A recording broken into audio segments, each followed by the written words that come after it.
Hello, internet friends, and welcome to the Legion testing second pass, the first of its kind of the Frost Death Knight.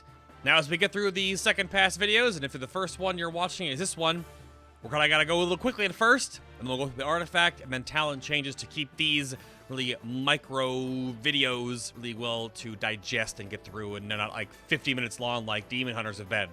But, Frost Death Knight. Haven't tested this guy since back in December 2015. I've already been testing this freaking game for 4 months now. It's wild. What you're seeing is the AFK effect on the ground when you stand still for too long as the Frost Death Knight. If you move, it breaks. Just to turn the ground all frosty. But biggest thing about the Frost Death Knight, many talents that were in here that I gave feedback on are just gone. A couple have been fixed. I will say, of course, that there is, as with anything else, a gigantic bug list in the video description box below. You can check out the whole 5-hour VOD linked down there, as well, of course, as the bugs and my notes that I left myself. The bugs are over a page long. There is a really bad one that I'll glaze over here a little bit, but it's a really terrible one right now, and some things don't even work. So, right off the bat, one of the first things, one of the largest changes to the Frost Death Knight is killing machine. Now, you realize that on live, it's killing machines based on auto attacks, right? Now it is your auto attack critical strikes have a chance to make your next Obliterate automatically critically strike. So, crit is huge for Frost DKs. It almost feels like Mastery is just kind of like the garnishment on the plate, but like the meat and potatoes is crit, and then like the vegetable is haste. And versatility is just kind of like the air around. It's just kind of like it exists, right? So your Mastery is still Frozen Heart, increases frost damage. You still have on a Pale Horse, which is the 20% mounted speed. You still have Dark Sakura, which is when you kill a target with experience or honor that you gain a Deathstrike within the next 20 seconds that is free and double the effectiveness of the healing. Rhyme is still here, of course, at 45% of your Obliterates have a chance to make the next Howling Blast, consume no runes, and deal 300% additional damage. Now, real quick, Rhyme sucks without... Howling Blast sucks without Rhyme. Rhyme is awesome, but Howling Blast does no damage. I'm level 110 right now. It does no damage. Yeah, it can crit for a little bit, but if you look at like one Obliterate coming in here, yeah, that's 78,000 plus 50,000. That's your main butter. And bread is your Frost Strikes, of course. So, yeah, it hits really hard. And this is a max level target dummy. It's a boss dummy, so that's an actual thing. But, man, the Rhyme is where Howling Blast fits now. It is no longer a spam it forever. That is still here. One of the biggest changes from December testing to now is that there is no talent tier of rune nonsense. All 3 specs of DK have their own built-in rune system now, and how they deal with rune regeneration. And runic empowerment is how Frost deals with it. So when you spend runic power, you have a 1% chance per runic power spent to gain a rune. So by default, that means Breath of Sindragosa, every 12 runic power it spends every second has a chance to give you a rune every 12% every second. If you use a Frost Strike, for example, which costs 25 runic power, it's a 25% chance to gain a rune. If you use a Death Strike, it's a 40 runic power cost, so that would be a 40% chance to gain a rune. See what I mean here? That's how runic empowerment works for the Frost Death Knight. And that's all the passives. That's it. There's still, of course, rune forging. And while I bring up that real quick, we tested during the VOD over an hour of Razor Ice on main hand or offhand or both hands even. Because you don't have Soul Reaper anymore, you don't have a main hand only attack, and because Obliterate attacks with both weapons, and because Frost Strike attacks with both weapons, and all the math we figured out that for rune forging, Razor Ice, this is an artifact perk that makes it go to 16% additional weapon damage. The extra weapon damage this does is based on your main hand, so the damage it does not matter if it's on your main hand or your offhand. We're not sure, I'm not, because I'm not a DK, if you'll be using 2 or 1-1 with Fallen Crusader on the main hand or the offhand. The biggest caveat to all that is that as a dual-wield class, you have a 16% chance, which is funny, to miss on a boss dummy with white attacks. Your white attacks will still miss a boss dummy. If you're just auto-attacking, you will get misses. And because it's the same exact amount either hand, it doesn't matter really what one you're using. If on your main hand or your offhand, it doesn't matter. This is a graphic for Howling Blur, which is bugged. See, there's misses right there. There's a miss right there. It's very weird because with an RPPM system of the Unholy Strength at 1.5 and Razor Ice just stacking on auto attacks to give you the 10% additional damage to your Frost abilities, that any weapon, it doesn't matter if it's on your main hand or offhand, they have the exact same chance to miss auto attacks. So why the contentious point now, which in Warlords was because of Soul Reaper and other abilities that only use your main hand attack to make sure you proc Unholy Strength, that's gone in Legion. So either weapon, offhand or main hand might be fine, or even double Razor Ice because it does so much damage. But we'll see about that later. Rafe Walk is new. It is a 70% movement speed for 3 seconds. You suppress all movement impairing effects during the 3-second channel. Animation's a little bugged right now. And while I talk about Rafe Walk, we're kind of bounce around here. If you take a ability called White Walker, it's a 20% DR, and when you go into it and when you leave the Wraith Walk, you do a AoE 50% snare around you for 3 seconds. But remember this now, so Wraith Walk is movement impairing effects are suppressed, okay?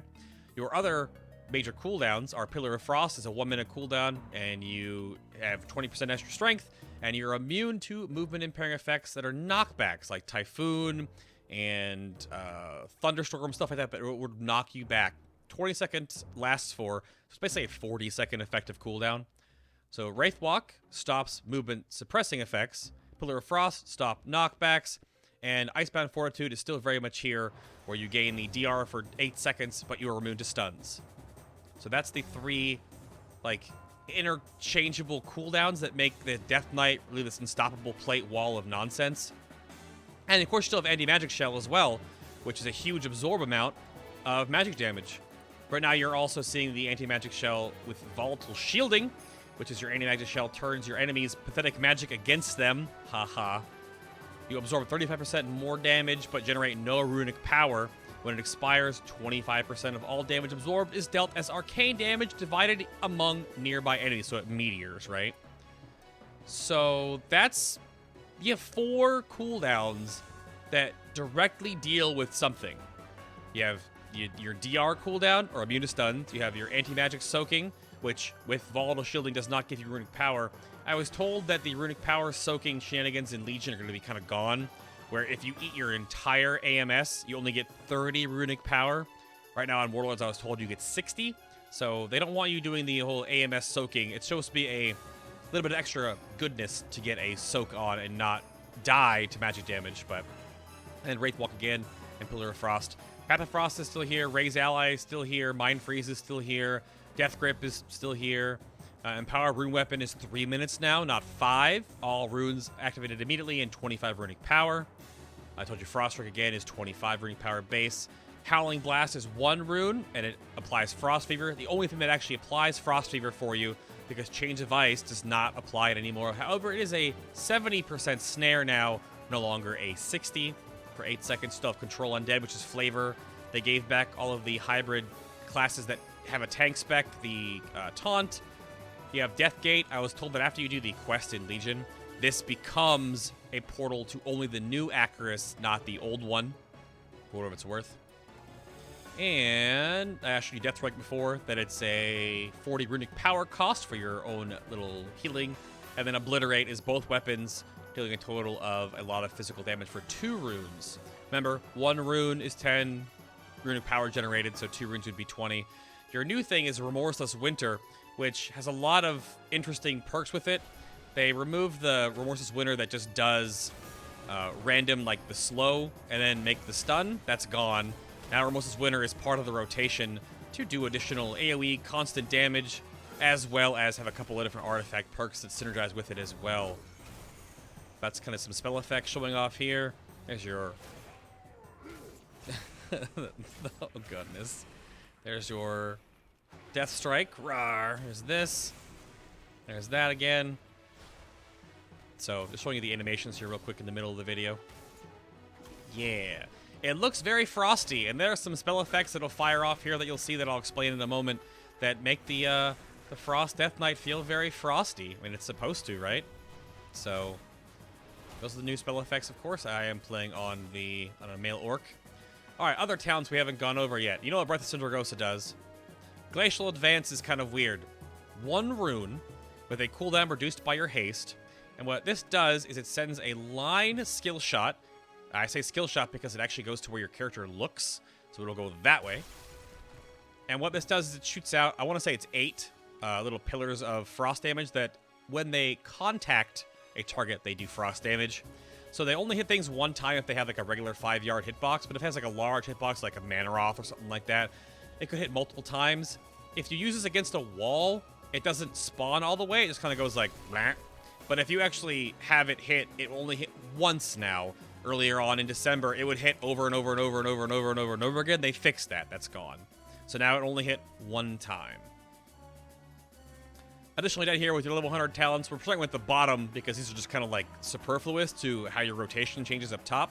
Obliteration is a 90-second cooldown that the next 8 seconds, every Frost Strike hit triggers Killing Machine, and Obliterate costs 1 less rune. So this means that after you build up a whole bunch of runic power here, how Obliteration works is if you don't have any haste, so your GCD is 1.5 seconds, you'll be able to actually have 3 guaranteed crit Obliterates. So what you can actually do is you can Obliterate with a Killing Machine, pop Obliteration, that's the wrong button. You'll hit Frost Strike, Obliterate, Frost Strike, Obliterate, and Frost Strike, and then Obliterate. Because that's all you can actually get off in that time. Because of the GCD amount. It only lasts 8 seconds. It's very bursty and rotational. And if you have a 1-second global cooldown with higher haste values, because the Death Knight is a 1.5, and then reduced by haste. So if you have above 50% haste, or you have 20% with heroism, you'll have a 1-second cooldown. You'll be able to get off 4 Frost Strikes to get off 4 crit Obliterates. I think it's a lot of fun. It's a cool talent. I tested Breath of Sindragosa during the VOD. I actually got it to last about 40 seconds or so with a certain talent build, which I was told that's like really hard to do on live, so it's a pretty big buff to how runic power works with Breath of Sindragosa, but we'll see how that works in the future. Gathering Storm is that each rune spent during Remorseless Winter will extend the duration and increase its damage done. The Gathering Storm buff up here will only stack to 10, which means that's double damage for your Gathering Storm. And obviously, an Obliterate gives you 2. It's kind of hard to keep up with that procs and randomness. But it's not nice. It helps your single target as well as your passive cleave damage if you are so inclined. As your other option is Runic Attenuation here, which is auto attacks give you 1 runic power, which is a lot. As you get more and more haste or more attack speed, that's a lot. I don't really know how to talk about Frost Scythe right now, because this is the weirdest talent here. Frost Scythe can eat Killing Machine procs. It looks cool. Frost Scythe can eat Killing Machine procs for 4 times its normal damage. It counts as a main hand attack, so if you have your Razor Ice on your main hand, you can Frost Scythe cleave things and stack Razor Ice on them.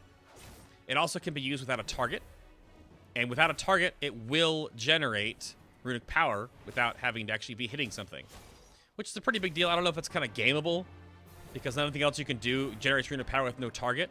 I don't know if that's super important or not, but it's there. But because it does more damage than Obliterate, but without using Obliterates, you're losing like 3 artifact perks, as well as you're not getting Rhyme procs. So just because Frost Scythe does more upfront damage, you might actually lose damage because you're not using the Killing Machines on Obliterate, and you're not obliterating very often, so you're not getting Rhyme procs, so you're not getting the extra damage on Howling Blast. So this is a weird one. It probably needs a little rework. We were talking about during the stream today that if it would work on like a charge system, it used to have a cooldown, just be like a rotational ability you weaved in, but then they made it this, which is very, very weird. But you can hit huge hits with it. It's ridiculous. That comes into numbers tuning as well. You know, that could change drastically. I told you about White Walker. I told you about volatile shielding as well. Permafrost is that when you deal damage with auto attacks, more auto attack synergy, you gain an absorb shield equal to 30% of the damage dealt by the auto attacks. Not incredibly impressive. It stacks, it counters, I guess, AoE raid damage or whatever. What I noticed while testing is it has no cap. I'm assuming it should have a cap, but I stacked it to over 10 million absorb by auto-attacking any lower-level dummies. But there's no point in that, because they're probably going to make it have a cap of like half your HP or 100% of your HP or something like that. Because having no cap is really weird. It's never going to work in a raid, but you could like stack it up really high in PvP somehow, or like soloing raids will be really easy because you'll never take any damage. I don't know. That doesn't matter too much for soloing old raids, but it's weird. This is your CC utility tier. Winter is coming as an enemy struck 5 times by Remorseless Winter while your Pillar of Frost is active or stunned for 4 seconds. So if you actually use Pillar of Frost, POF, and then use Remorseless Winter, again, these are low-level dummies, they're going to get hit really hard. After 5 stacks, they'll get frozen. That is the old version of Remorseless Winter, which is actually a talent. What they did is they had to make it behind using Pillar of Frost and then using Remorseless Winter, yeah, to actually get the stun. Additionally, you have Blinding Sleet, which is a, not to be rude, but it's basically Dragon's Breath but does no damage. It's a frontal cone that is a 4-second disorient, and damage caused may cancel the effect of a 1-minute cooldown. So it looks kind of cool. It has a cool animation. Wow. But it's just a 4-second disorient in a frontal AoE, but damage may break it. So it's just a Dragon's Breath that does no damage, but it's more utility for the Death Knight, I guess, for soloing or PvP or whatever. And Abomination's Might is just that Obliterate critical strikes, either by itself or through Killing Machine, have a chance to drive lesser enemies to the ground. So you have a stun against PvE enemies that are not bosses, or for players, they are dazed for 5 seconds instead. So good for questing, good for dungeons maybe, but so is this and so is this. So it's kind of a cool CC tier, a lot of neat little choices here. Ice Cap is very straightforward. It's just your Frost Strikes and Obliterate critical strikes, or your Frost Scythe. Sorry, Frost Strike, Frost Scythe if talented, or Obliterate critical strikes reduce the remaining cooldown of POF by a second. The other one in this tier that also amplifies POF is that Avalanche. When you use it, and then your melee critical strikes cause jagged icicles to fall on your nearby enemies, dealing some frost damage. This tier has a way to have more POFs, or have your POF deal more random damage, sometimes based on your auto attack crits. And it's just like a weird place, because if you don't get auto attack crits, I mean, there's one. It looks like a blizzard hit. I mean, you're going to want a lot of crit as the Frost Death Knight, but this thing is just kind of lame. It's just... yeah, there's 2. There's 3. There's 4. 5, 6. I don't know. Like, you can hear like how I'm trying to like overamp it right now, or not. A little trolling, but Avalanche is kind of lame. Hungering Rune Weapon is an upgraded version of Empowered Rune Weapon, where you get 1 rune and 5 runic power instantly, and then another rune and 5 runic power every 1.5 seconds for 9 seconds. So it's basically an upgraded version where you won't suddenly overcap your runic power, and it kind of smooths it out. You'll gain more runic power over the 9 seconds and 1 additional rune than you would be just using Empowered Rune Weapon. So again, like, this gives you a chance to do more damage during POF. This gives you more POFs, and this gives you a 3-minute, more powerful Rune Weapon, which works really well with, like, Breath of Sindragosa, probably. But it's weird. Horn of Winter is back, sort of. It's a 30-second cooldown that gives you 1 rune and 5 runic power that's on the GCD. So you can't just, like, weave it in. If it was off the GCD, it'd be way too good. But it gives you a little bit of like a rune tapish sort of feel, where you can get the runic power. I think is like really kind of like 5. I mean, considering Frost Strike costs 25 and Obliterate gives you 20, you get to like, you could like Obliterate Horn Frost Strike in your rotation to like make sure it's happening. But it's was moved recently, and it might be undertuned because this tier is also really weird. Like, Horn of Winter is meh. Frozen Pulse, excuse me, is while you have no full runes, your auto attacks irradiate intense cold, inflicting frost damage to all nearby enemies. This is a really dumb talent, in my opinion, due to the fact that normally you're going to be using Runic Empowerment. It's going to happen randomly because... oh, excuse me. Because you're going to Frost Strike at a 25% chance per Frost Strike to gain a rune. So how are you going to stay in windows where you're not having any runes activated to get this frozen damage, this pulse damage? It's very weird. It happens. Like right now, if I do it, you're going to get some auto attacks. There's one. You know, that's a little pulsey thing. But overall, if you're using rotation right, you're not going to have very many windows where Frozen Pulse activates. And I tried Frozen Pulse with like Runic Attenuation and Breath of Sindragosa and Hungry Rune Weapon. And yeah, it pulsed a couple of times because you're not using Frost Strike using Breath anyway because you can't. It's just kind of eh. It's not anyway. And then Freezing Fog is 50% more damage on Frost Fever and Howling Blast, which is insane right now, and probably way overtuned and obviously isn't fixed. Or, I guess, balanced, right? It's so much damage. Alright, Murderous Efficiency is that consuming a killing machine effect has a 10% chance to give you 1 rune. So it's just like, it has a chance when you use a killing machine proc that you might get 1 rune back. That's why if you use Frost Scythe, that might give you the full rune right back. Or if you use a Obliterate, you might just get 1 of the 2 right back immediately. Right? That's pretty straightforward. I like it. I like this talent a lot, actually. It's kind of nice. It just like makes the rotation randomly flow better. Icy Talons is that Frost Strike also increases your melee attack speed. Melee attack speed, not haste. Melee attack speed, which only affects your auto attacks, but auto attacks are really important for the Frost DK, by 10% for 6 seconds up to 3 stacks. This does not pandemic. It will only ever go to 6 seconds forever. It's very easy to keep up almost all the time with a certain build, like with like Runic Attenuation and Hungry Rune Weapon, obviously. And then Horn of Winter helps a little bit, but it's very easy to keep up all the time. You make sure you're rotating your Frost Strikes evenly over the course of your rotation. You keep up the haste to keep more killing machine procs. Yada yada. It all works together. Auto attacks and auto attack crits are so important for the Frost DK. What changes that all up on its head is Shattering Strikes, which just added. At 5 stacks of Razor Ice on the target, Frost Strike will consume them and deal 50% additional damage. This is so strong. It is really, really strong. 100k Frost Strikes right now. I mean, nothing is tuned, essentially.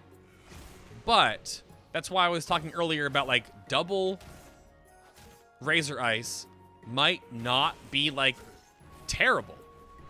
Because this is so much mastery. It makes your Frost Strikes look like a truck. And if you have double of them, it's going to be stacked even faster.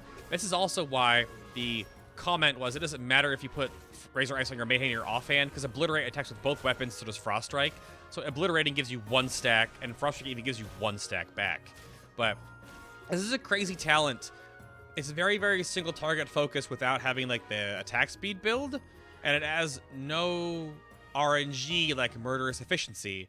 And why I went from the bottom to the top here is because Shattering Strikes, Icy Talons, and Murderous Efficiency, in a way, sort of really impact how your rotation will play out, and how that will work in your favor to either be you're caring about making sure you're Frost Striking properly, or you're keeping Frost Strike up to make sure you're attacking properly, which might give you more killing machines to make sure you're using your Obliterates properly, or reacting to the extra runes you get. So we'll have to see how this plays out, but there are a lot of cool talents for the Frost Death Knight. Now, to make this a little bit more ridiculous, let's go over here, shall we? Right off the bat, I'll tell you straight up, your Crystalline Swords passive, you'll see like the icy copies of Icebringer and Frostreaper floating next to you, and they occasionally stab and pierce your foes. It does 1 damage each right now. Nothing happens. I don't know when it goes off or when it happens. You might have seen it all in the video, like what spawns it or what does it. People think it's very much placeholder because it's kind of lame and stupid and just like it just Just happens. Additionally, lame and stupid and doesn't even work right now is Sindragosa Fury. It's a 5-minute cooldown that you summon Sindragosa. I say you summon like a, you should summon a Frost Worm, because summoning Sindragosa is kind of strange because we technically killed her. She's undead dragon, but I don't know. It's just kind of stupid. But her animation is still broken and it's never been fixed. It does like no damage. It's a 5-minute cooldown. It makes you look like Arthas from Here's the Storm, which I guess is fine. Yay, it goes. So hopefully it's placeholder. Hopefully it has some other thing coming to it in the future. But it's just kind of Snorefest. And then one of your other golden hooks is called Hypothermia. You've been seeing it stack up this whole video. Each time your Frost Fever deals damage, its damage is increased by 10%. It stacks 10 times. So it basically makes your Frost Fever, after a short period of time of stacking, at double damage, because it makes it do 100% more damage. So it'll do a little bit more damage to like cleave fights. And of course it's a single target increase, but it doesn't work right now. Frost Fever damage doesn't change whatsoever. It doesn't actually be amplified by anything. This is actually a cool one, is Frozen Soul, but it's incredibly bugged right now, and it is ridiculously powerful. Because the way it actually works, and the way it actually says, are two very different things. If you want to read all about Frozen Soul, please check the video description box below. I have like a giant half of a page about how this thing works and doesn't work. It doesn't do what it says, and it acts a different way, and it does way too much damage. And it's just not, it needs to be poked and fixed and prodded. But what else you got here is you have Obliterate has a chance to generate 10 additional runic power. So 2 runes could become 30 runic power there. Pretty good. You have Deathstrike heals you for 300% more while IBF is active. This means that if you, say you get hit by like 1,000,000 damage. And Deathstrike snapshots the previous damage you take and you'll heal for 30% of it in the last 5 seconds. If you put up IBF, and if you just got hit for 1,000,000 damage, the initial heal for Deathstrike without IBF up would be 300,000. If you put up IBF, you'll heal for 1.2 million damage, which is more than the actual hit. Again, if you get hit by 1,000,000 damage, and you IBF and then Deathstrike, you'll heal for 1.2 million. It's a huge survivability thing, and it's going to be like really clutch, I'm sure, during progression on some fights for some Frosty cases. It's a huge one, or for PvP. Holy crap. Chill to the Grave is weird. I didn't really show this one off at all, but you have an 8-yard additional strike radius on your Frost Strike, which I think just looks kind of stupid. It's like the balance affinity nonsense for the the Druid specs. So it works off of that it's 8 yards to the box, the melee hitbox of the mob you're attacking. So you get that, it's synergy, so if you're moving away from a mob or right out of melee range, you get to attack them from a little far, you get to do some damage with, because you can Howling Blurst them. But I think it looks goofy, but it's functionally fine. It's very video gamey. Blast radius is 30% more damage on Howling Blast. Even with that, it still does no damage, so make sure you use it during Rhyme. Blades of Frost is 8% base attack speed, which is super good. Nothing but the boots is Obliterate critical strikes. Damage done is increased by 30%. Increases critical strike damage done by Obliterate 30%. Too much reading, sorry.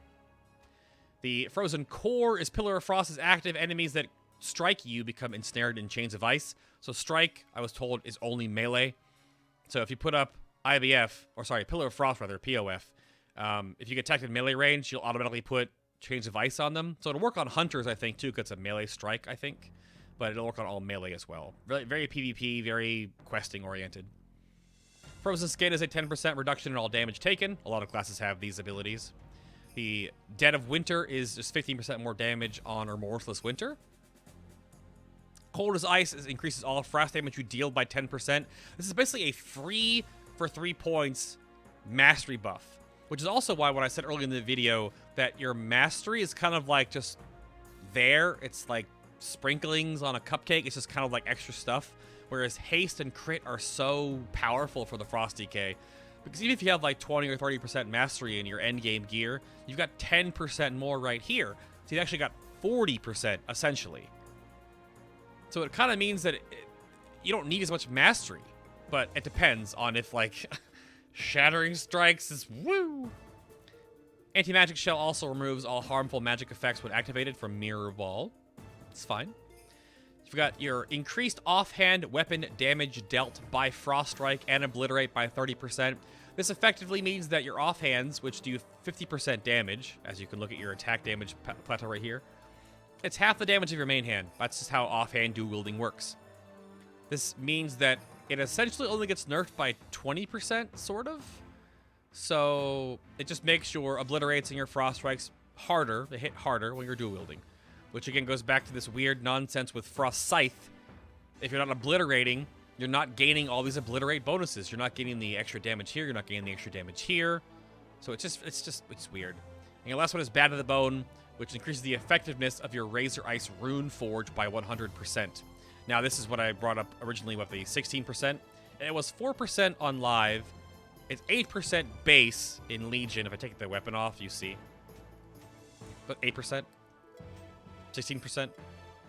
So it just doubles the weapon damage it causes. And again, the weapon damage Razor Ice does not matter what weapon it's on. It only works off of your main hand damage. Additionally, if your main hand and you have a whole bunch of versatility, which increases your base main hand damage, or if you have a whole bunch of strength, take the 16% and then times it by your mastery and your versatility.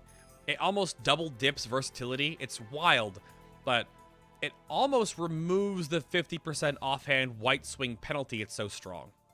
So it's really, really powerful. Auto attacking is a super big component to the Frost Death Knight.